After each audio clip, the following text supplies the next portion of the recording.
interview right now that's with John Barber and Kyle Leone talking about the Venus factor. So this is a live interview with John Barber done by Kyle Leone, and they're going to answer every question that you may have concerning the Venus Factor weight loss diet program.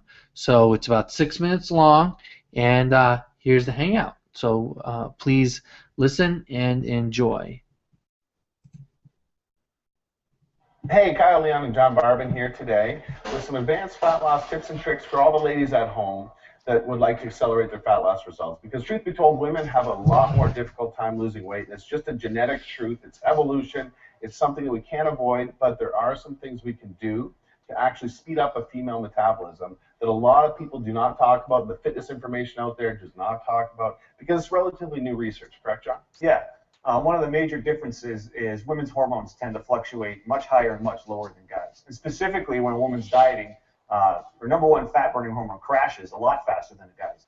And so that they end up hitting a plateau and they can't lose any more weight. And I'm sure all the ladies at home that have tried to diet with their man or with a friend or with their husband the exact same way as the guy probably hasn't experienced the same fat loss results and has probably hit that fat loss plateau a lot quicker. That's something that a lot of women write in and experience. And that's because of their body's number one fat burning hormone crashing and dipping a lot more than their guys. And there's some good news with that, though. Yeah. Women get to eat up more and have more frequent cheat days to kind of deal with this crashing, and that gets them out of the plateau and gets them burning fat again. Well, that's one trick we use. Also, another trick that we like to use with our female clients is the fact that, well, between carbs and fats, women tend to utilize their fats a lot more efficiently than their carbs. So simply substituting out carb calories for fat calories can go a long way into accelerating the fat loss results of a female. Correct? Yeah, and that works with the hormones going up and down and works to balance it all out. Moving forward, with all of the estrogen in the environment, we know that estrogen promotes weight gain and fat gain. There's so much more estrogen in the environment today that we never ever asked for between herbicides and pesticides and processed foods.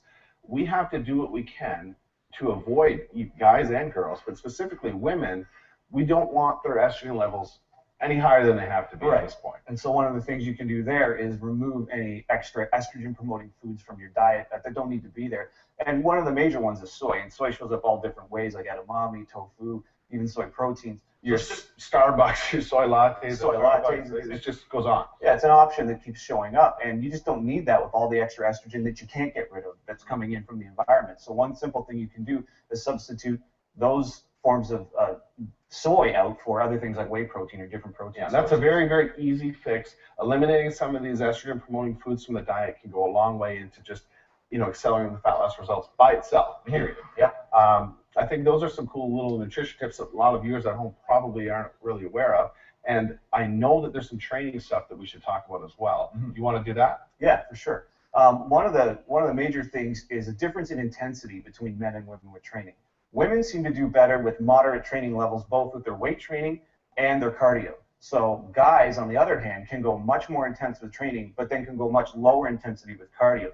So it's sort of like guys go to the extremes, but women tend to work better and burn more fat when they stay in the moderate intensities for both their weight training and their cardio. What about length of a workout? Is there any genetic difference that we found to be more beneficial for a female trying to lose fat compared to a man? Or is it more just the intensity? I think the intensity is most important. Now that intensity works in itself into the length of the workout, but women can actually train longer than men if they want to, but it's the intensity that's more important. Okay, gotcha. Moving forward, we know that there's some exercises that women just do not need to do. They just don't need to do them.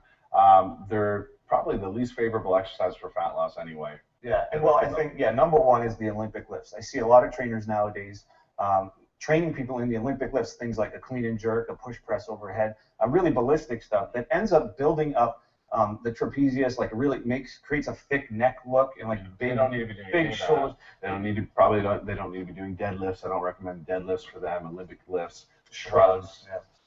Anything of that nature, the heavy compounding movements are not usually necessary. No, it's not. It's not going to give you a balanced look. It's going to give you an overly thick upper body look, kind of like a male bodybuilder. So that's definitely exercises to stay away from, and it's not going to help with getting the heart rate up or burning fat. Now, one I see women do all the time in the gym that I really recommend against are sort of weighted abdominal, weighted core exercises, weighted oblique exercises that are going to do nothing but widen the waist. Yeah, now that's a big mistake and a big misconception that somehow training your abs and training your abs more often and heavier is going to make them leaner and smaller. But in reality, it just makes you blockier and thicker through that area. It'll actually make your waist bigger. Mm-hmm. So what we recommend, a tip, is to do whole body exercises that train your upper body, your lower body, and your core all at the same time and all in balance, and that will keep your ab area tight and your waist area tight instead of thickening it up. Okay, cool. So let's quickly review some of the tips that we covered for female fat loss today that is not really out there in all the magazines or publications.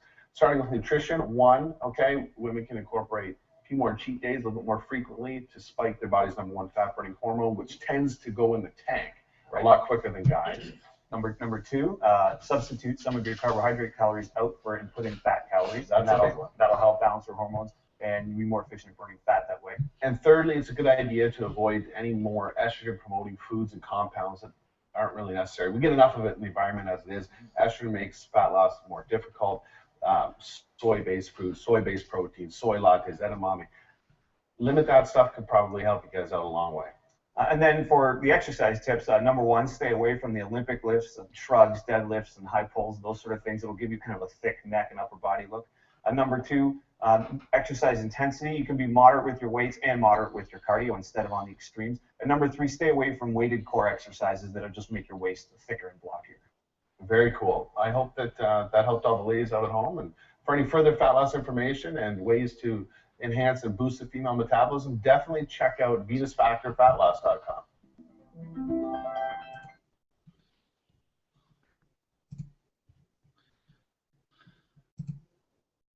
Okay, well that was the interview right there. So what I want you to do is, hopefully you found it useful. You could click on the link and you can either go to venusfactor.co and you'll see we have another bonus, and it's actually a longer interview. The interview is about an hour long, about 1 hour long, so it's even more detailed. And to get that interview, all you have to do is go to venusfactor.co, it's .co, and then put your email in right here, and we'll send you that hour-long interview. And you can also get the program. Just go to venusfactor.co, go here, full program, and it'll take you here where you can get the program.